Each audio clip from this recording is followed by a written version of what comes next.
G'day, it's Jerry here. Just doing a quick video about this repair I made to this lovely guitar that you see. It's a copy of B.C. Rich's Warlock design, I believe. It's made by a company called Starsun. I did a little bit of research on the internet and I think it was made around about the early 2000s maybe. I'm not really sure. If you know anything about this guitar or the brand, could you leave a comment in, perhaps point me towards some spot on the internet or something like that. I bought this off eBay for about $100. It was sold as not working. It has a big ding where obviously it's been dropped.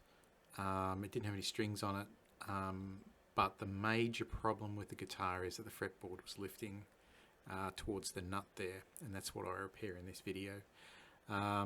If you'd like to see the repair, I'll put a link in the description that'll just jump you straight to where I re-glue down the neck, the fretboard. Otherwise, I thought I'd just tell you about it. So yeah, it's amazing. It's quite thin compared to a normal guitar. You can see the deep cutaway for the neck. So the neck is 24 frets instead of 22, which I've always had. It's a shredder guitar. It's made for, metal, I would guess. And not being into that, I've never picked up one in, a guitar like this. Mainly Les Pauls and things like that. I've been playing around with, and I have to say, it's a really comfortable looking guitar, and especially those extra 2 frets really let you get up to that end of the neck. It's not my thing, and the reason that I got it actually was for my daughter. She's turning 16. She's just given up the flute, which she took up when she went to high school, and she's been playing in the band and stuff like that, and she wants to give that up at the moment because she wants to concentrate on schoolwork. And I thought, great, I'll just throw a spanner in the works and try and get her hooked on guitar. But the way I figure it, if you want to get somebody interested in playing the guitar, why not give them the coolest looking guitar that's available? And that's what I think this guitar represents. And plus, obviously it needed to be repaired, and I love repairing things. So we'll see how that goes. So it's her birthday in a couple of weeks, and so I'm just getting that the guitar prepared. And so far, the repair that I did is holding up. About a week later, I think it's going to be great. Yeah, we'll see how that goes. The other thing is also bought of this neat little effects plug-in that you just plug it directly into the guitar, and it provides you with 5 different guitar effects and allows you to plug it into headphones so you can practice on the guitar without having it plugged into an amp. Obviously I have an amp for her, so she can crank it up to 11 when she feels like it. But the really cool feature about this thing is that you can it actually has Bluetooth connectivity, so you can actually connect your phone to this little gadget, and you can play a jam track or something like that on your phone, and then have it come out in the headphones with your guitar playing through 5 different effects. And this little thing was, I don't know, it was like $45 or something like that. So yeah, it wasn't very expensive, and I think it's a great little unit in actual fact if you just want to practice, and you don't want people banging on your door telling you to stop, turn it down. Who wants that? Not me. Okay, so I'm just showing you the guitar here. I didn't really think I was going to film it, but I decided at the last minute just to take some footage on my phone. I've already wrapped the headstock in sandwich wrap just to protect it while I'm doing this, and I'm going to show you the problem there. If you can see that, there's a gap. So yeah, the fingerboard had come away down to about the 2nd fret from the nut end on both sides. There's that ding I was talking about.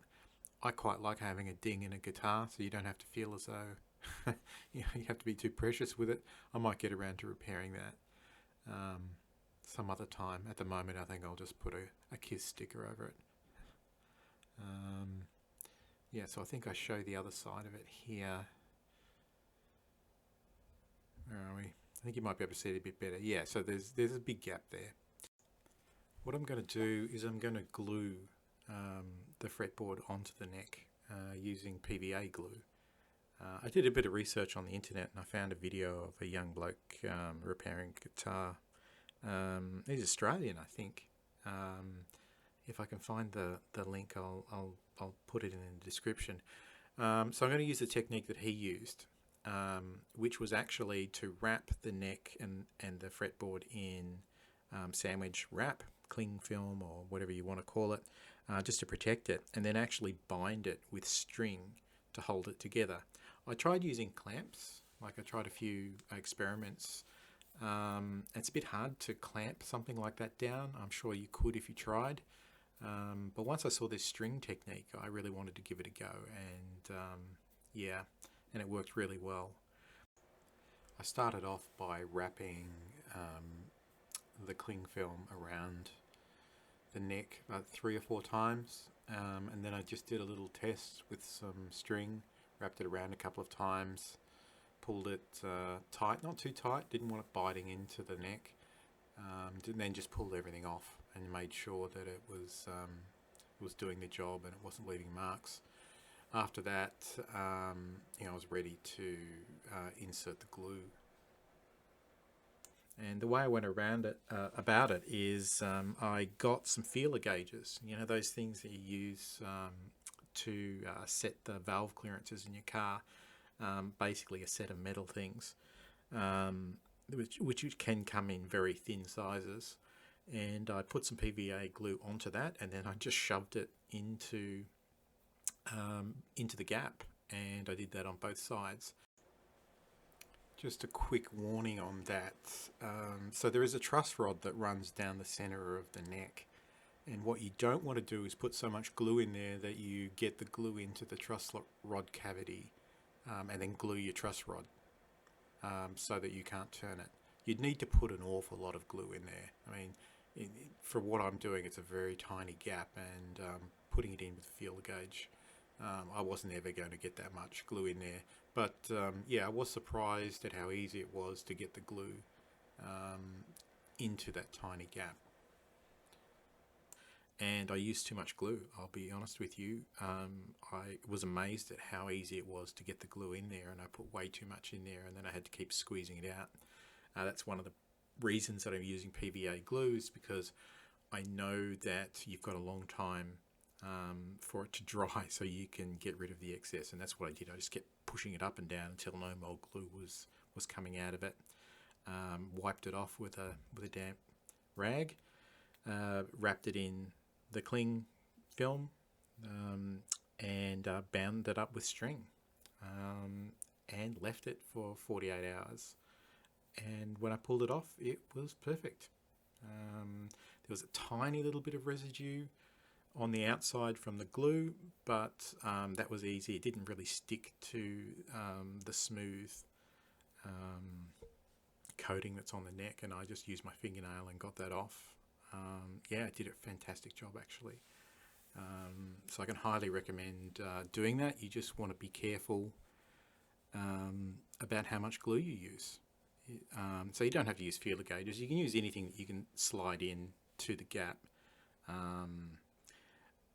But I was a bit wary about trying to widen the gap, like to stick something in the gap so that I could sort of squirt glue in there. I didn't want to do that in case I made the problem worse than it was.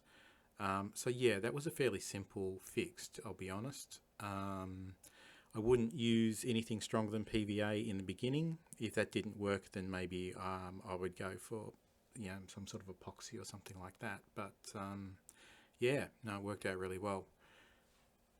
And here's me giving it a bit of a whirl after I put new strings on it. Yeah, I enjoyed playing this guitar, actually.